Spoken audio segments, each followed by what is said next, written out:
everyone, and welcome to the video. I'm Professor Amanda, and class has officially begun. I'm really excited because my friend RcCola is here, and we're going to go show you some rocket battles that we did earlier in the season of the Marsh Cup. It was at the very beginning before either one of us knew what we were doing. But first, RcCola, why don't you introduce yourself and tell us a little bit about you? Hey, thanks my VP Academia for having me. Lundberger, friend of mine in real life. I actually know her in real life, but it's really exciting to be here. Thanks for having me. And yeah, we're just doing some battles today. We did early in the meta. I'm a part of Team Rocket Academy, so check us out. There should be a link below. We do PvP content on YouTube and on Twitch, so check that out. But yeah, this was like before I understood the meta. Running triple ghost. I was just like, oh, I'm going to try this. We had some really tight matchups. I remember this, and this was really kind of getting used to the matchups and the counts early on. And this is when I realized the Marowak and Sableye combo was the combo to go with. So tell me about, you said this was early meta. You weren't sure yet. Why did you decide to go with the 6 that you did? Yeah, at this point, I looked at the top rankings, and Galvantula was like super top, number 1. I felt like I just wanted to surround Galvantula with some ENT fires, having Ferrothorn as kind of a tank there, and then having 3 ghost options because I felt like a lot of those became unchecked. But really, it was Sableye, King of the Ghost, with that additional dark typing. But almost my team is begging for you to run Sableye against it. And if you can isolate Galvantula or Ferrothorn with like a little Marowak, it could be trouble. So I haven't seen any Frostlass since I played you. Oh, and really? I've seen Whimsicott here and there, depending on it, but you have to line it up. So I like your team comp. Yeah, this team comp I think was really, really good for the beginning of the meta, but as everything shifted, I kept it at the same. And I'm just getting destroyed in tournaments lately because they're adding more things that if you look, like 3 of my things are completely weak to fire. So Marowak wipes out pretty much half my team. And I made everything so very hard counter. I feel like so much of this meta is a lot of those soft counter matchups and how you handle it. And as much as winning the lead is important, it's less in this cup. It's more like, I would say people make comparisons to Forest, but I would say it's less like Forest, where Forest was so lead dependent, which I liked if I won lead. But this is a lot of those energy matchups in the back with Shield. So I find that too. You're gonna see in our matchups, like there's some favorable matchups that on paper it makes sense, but then it's energy management in the back that is the different stuff. Yeah, that's true. All right, so I'm gonna play our first battles, and then we're just gonna kind of go over what we did and then how we decided to change it up for round 2. So absolutely, let's rock it. So for those watching, RcCola is on the left and my side is on the right. So I have a good lead.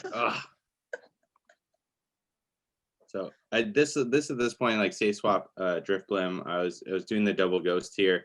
I basically was like, I just don't want to see a Whimsicott lead. Sees a Whimsicott lead. So I know that you're gonna shadow ball me here, but I already wasted a shield. Not wasted, because I mean, Icy Wind would have done a lot of damage to the Whimsicott, but man, that Shadow Ball hurt. Yeah, being unresisted by almost everything except the dark types is super good. It looks like CMP Tyler May and Stone. Okay, cool. I'll let it die. No worries. It's going to come in with that favorable matchup and Ferrothorn just farm down.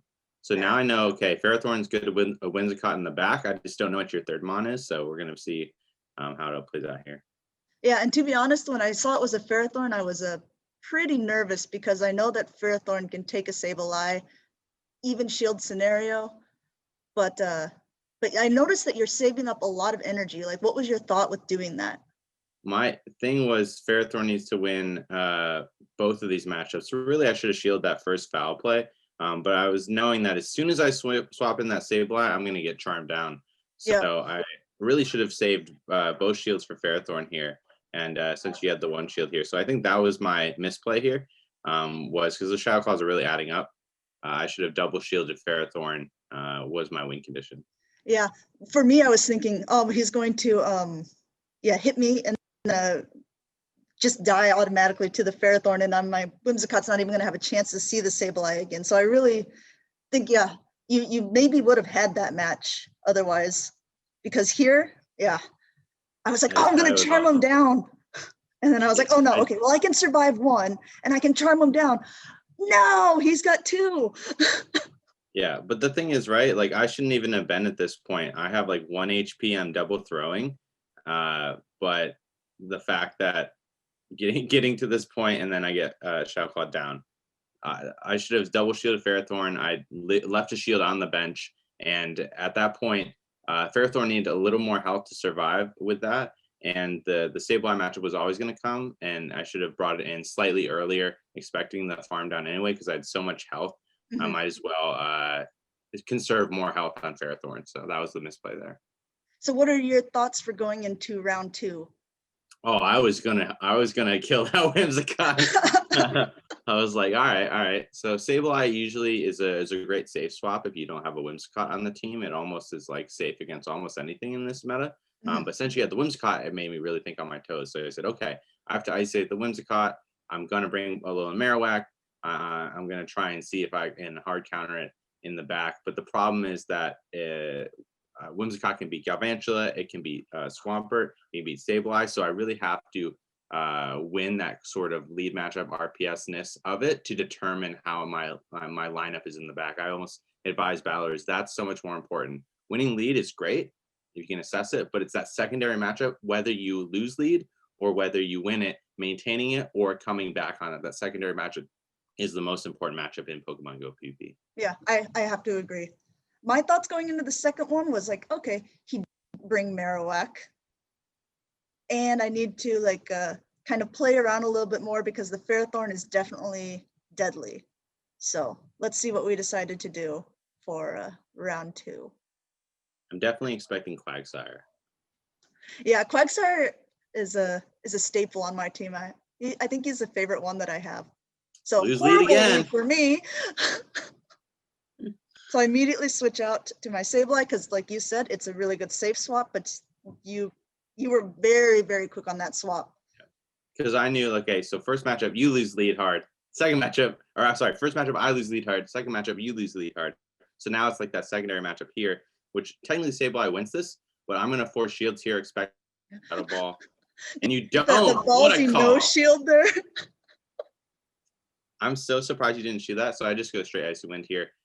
But the Shadow Ball would have shield it because if you see what's going to happen after this matchup, when my next Pokemon come back in, you'll see that I was like, the minute that you switched in a Drifblim, I was like, and I saw the Marowak at the beginning, I'm like, I'm screwed. Yeah. I double shield there again, maintain that secondary matchup. I'm naked, but I won the lead matchup. So and if you look, I only have grass Pokemon left, and you have an Alolan Marowak. So even though Sableye was a safe switch, I really didn't think about the team comp going into this one. I was more banking on the fact that you wouldn't bring the Marowak since you didn't the first time, but that was silly because as you played the Marsh Cups, you realize everyone is bringing Marowak. Really, I should have swapped out into Ferrothorn right away here because the Steel's resisting those charms. But, you know, knowing that I was like, oh, cool, I just need to protect this Marowak and I win. Yeah. There we go. There's the swap. And also I'm running Moonblast, which if I had to do it over again, I would switch it to Hurricane because I got Hurricaned in a tournament and I thought that it had Moonblast, the opposing Whimsicott, and it knocked out my Ferrothorn, which made me completely lose the round because then I lost switch advantage and it was a very rock, paper, scissors team. So that's wild. Yeah, I've been running Whimsicott here and there, and I also have Moonblast, and I was like, oh, why would you have Hurricane? And now thinking about that, I'm like, oh, right. You're never going to get that Moonblast in this meta with Charm. You're going to get to the Grass Knot maybe, but at least with Hurricane, you can challenge its hardest counter. Yeah, and also it does well against the Marowaks, so it's at least, can give some sort of a fighting chance. So yeah, you're just this is an easy win for you. You're just like, oh yeah, I'll just power whip him down here. I'm trying to undercharge, not that it's going to make any difference. I was like, maybe if I get up to a Thunder, but then I see the health on that Marowak and it wouldn't have even mattered. GG's. All right, so I got some confidence back. I was like, all right, yeah, that's what I'm talking about. Because that's the first game. Okay, man. Okay, Lundberg, don't be an idiot this round. Right. So yeah, final round. What you're thinking? So now you had two things weak to low and Marowak. I assume this round you're bringing the Quagsire. Has Yes. to, right? Yes, Quagsire or Sableye combo if you're trying to isolate the Alola Marowak, because that was the thing, right? As soon as I uh, was able to clear the way for Alola Marowak in the game 2, those two things that just kind of swept at the end. exactly. Yeah, and so I know that I need to be wary because if I play the Quagsire, it's just very weak to Ferrothorn. So I need something that can at least match the Ferrothorn. So my goal this time is at least to not put two things that are weak to one Pokemon, or at least if I do it, to do it a little more strategically. Because sometimes I find that I like to do that, where I'll leave Quagsire with 2 grass in the back. Okay. To catch the Marowak. And if I don't catch the Marowak at the beginning, then I'll switch out to one of my grasses to lure out the Marowak. Mm. Then I'll once it kills my grass, then I'll bring the Quagsire back in to kill the Marowak, and then usually my other grass can sweep the rest of the team. I see. Basically, a modified Caleb Peng strat in GBL. Yes, kind of. Yeah. To get rid of it. That makes sense. See, thinking.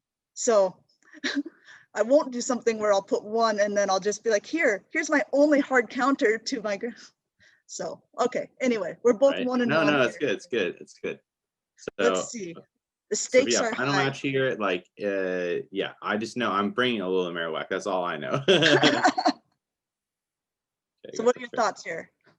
So I think this was a lead. Oh, I didn't bring the Alola Marowak. What am I doing with my life?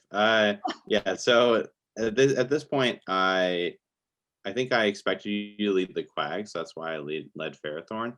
And I guess whoever shields wins this matchup, because the fact that you didn't shield, I'm good, but it's almost like makes me worried that you stayed in with the Sableye here. What was your thought process?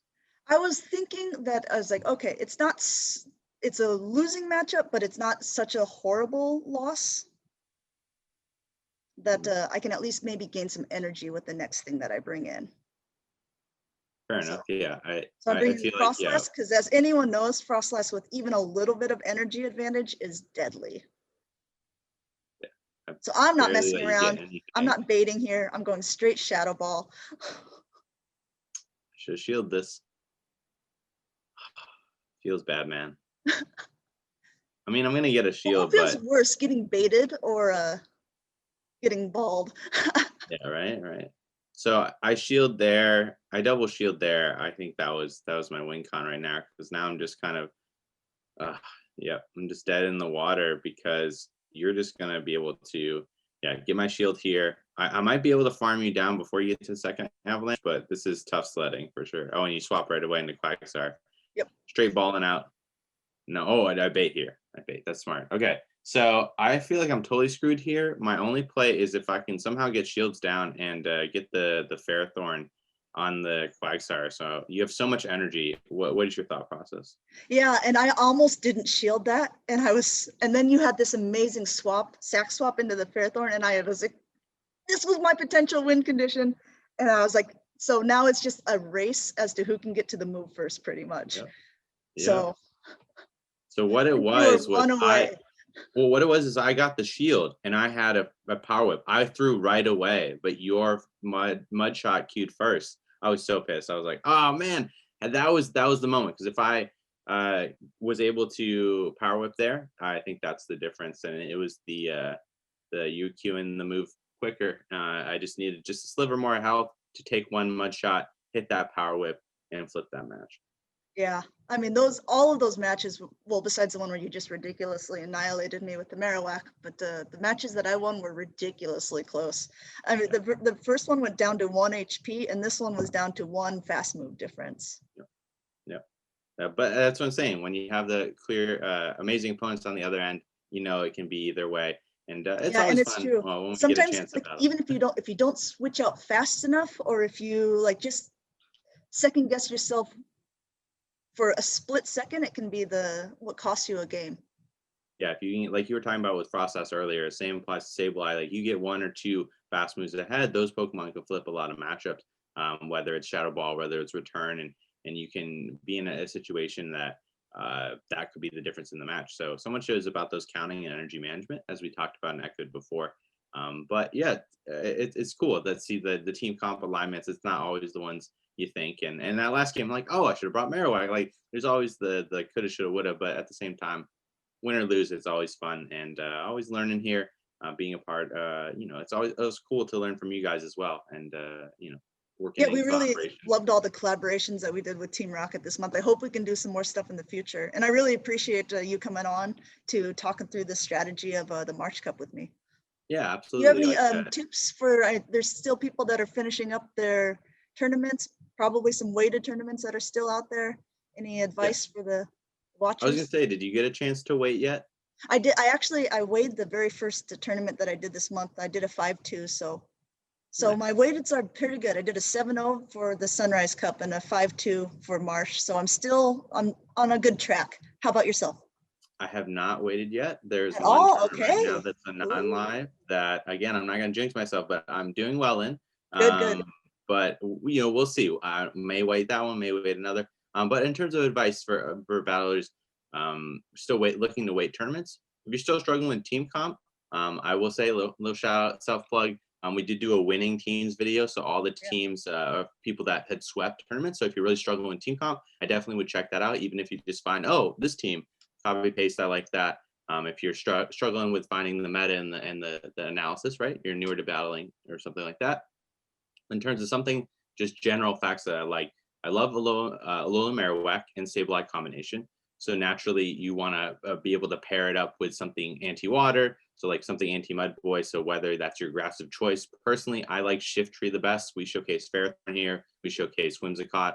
I'd say Shiftry is the best grass by far. So those three core is something that I've been really interested about. I've seen a lot of Alolan Muck. It's pretty safe, pretty thick. Yeah. But then in turns, That thing's Alolan been Muck destroying brings my out team. fighters. So like it's a constant like wheel of all that. But I think it depends on what kind of battler you want to be. Are you someone who likes the fast move pressure with quick moves, something like Galvantula, or are you really calculated and you want some sort of safer matchups, some that you can play out of those tougher ones, like she was talking about with Whimsicott with Hurricane or Frostlass with Energy, those neutral mons. So personally, I'd say Sableye, Alola Marowak, Mud Boy, Shiftry Core is really the four, and then you can kind of round out from there. That's what I've been experiencing. Cool. Well, thank you so much again for joining. Hope to see you in the future for some more battles, some more videos. Absolutely. All right. So if you guys did like this video, make sure to go to Team Rocket Academy, check out their stuff. We're going to link it in the description below. Give them a subscribe, give them a like, a thumbs up, and do the same for our channel if you aren't already. And we'll see you guys in the next one. Bye. Peace.